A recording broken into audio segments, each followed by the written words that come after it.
First up, let's talk about struck-by hazards. Struck-by hazards in the construction industry involve injuries caused by forcible contact or impact between a worker and an object or a piece of equipment. In simpler terms, struck-by incidents just mean someone's getting hit by something, and that something can come flying, falling, swinging, or rolling into you.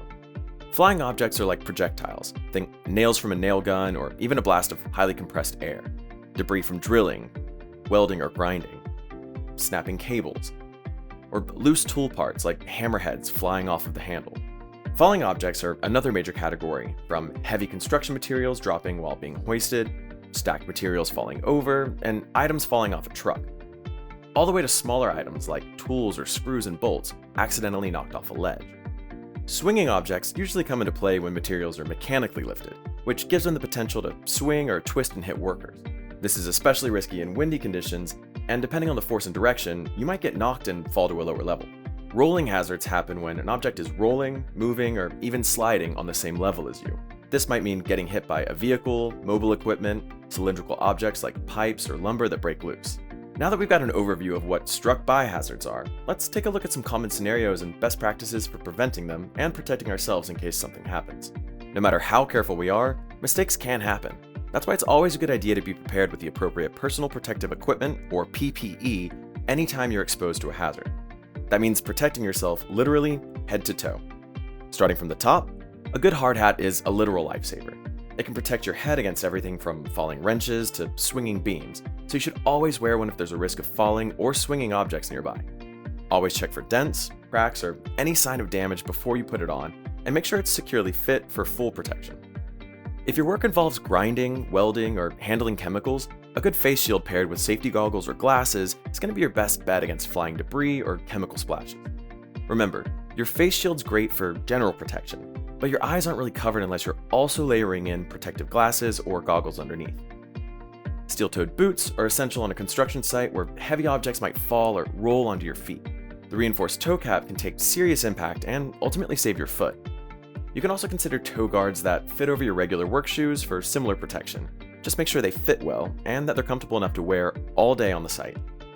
For a lot of struck-by hazards, especially vehicles and heavy machinery, being seen is honestly half the battle. That's why high-visibility reflective clothing is so important for making sure that operators can see you.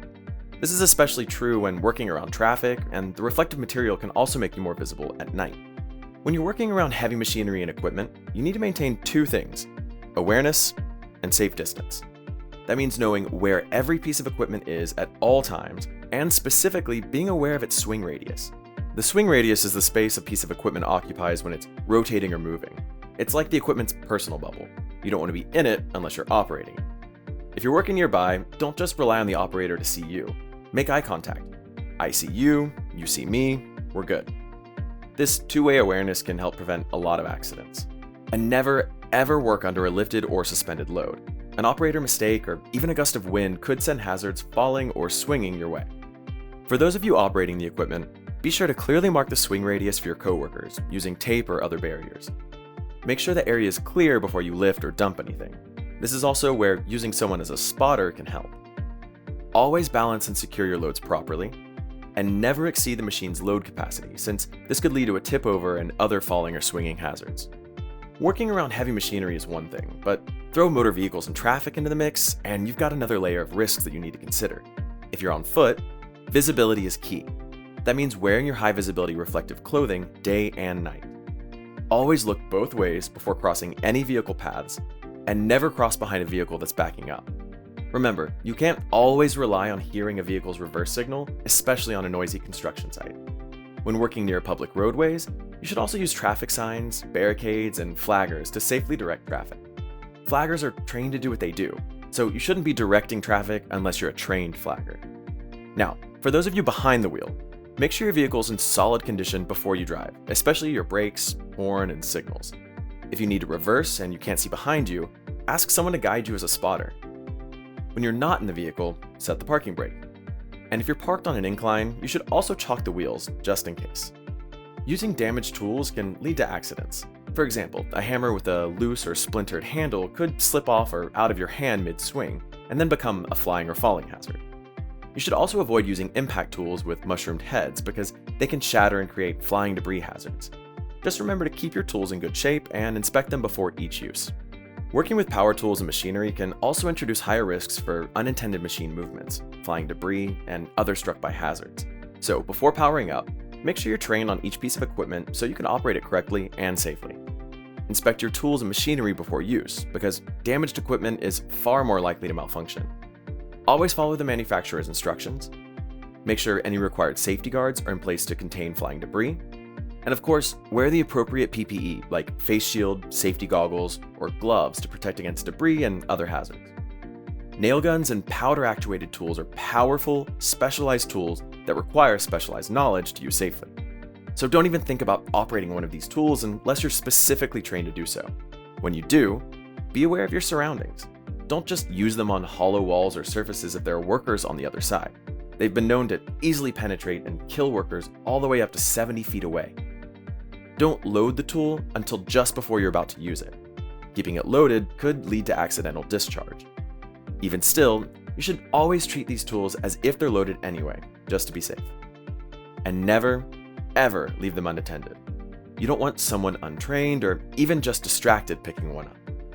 Compressed air can be useful for cleaning and powering some equipment, but it can also cause flying debris and high-pressure injuries. If you're using compressed air for cleaning, make sure to reduce the air pressure to 30 psi or lower. Higher than that can send debris flying or even break the skin. You should also wear PPE like a face shield and safety goggles for protection. When you're involved in overhead work, falling tools, materials, and debris can pose serious falling object hazards to anyone below you. When performing overhead work, you should secure all your tools and materials when you're not using them. Install tow boards, screens, guardrails, and debris nets to catch anything that might accidentally fall. And set up a barricade in the area below with signs warning your coworkers about the overhead work. And if you're working below or even near an overhead job, always wear your hard hat. When it comes to storing and transporting materials, things like to move, especially when you're on the go. Unsecured items can slide, fall, or even shift and cause a vehicle to tip over.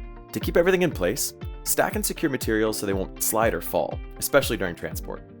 And remember to never exceed the load capacity of your vehicle or storage area. It's set for a reason. Wind can also be much more powerful than you think, so you need to secure your materials against wind gusts, especially if you're in an exposed area.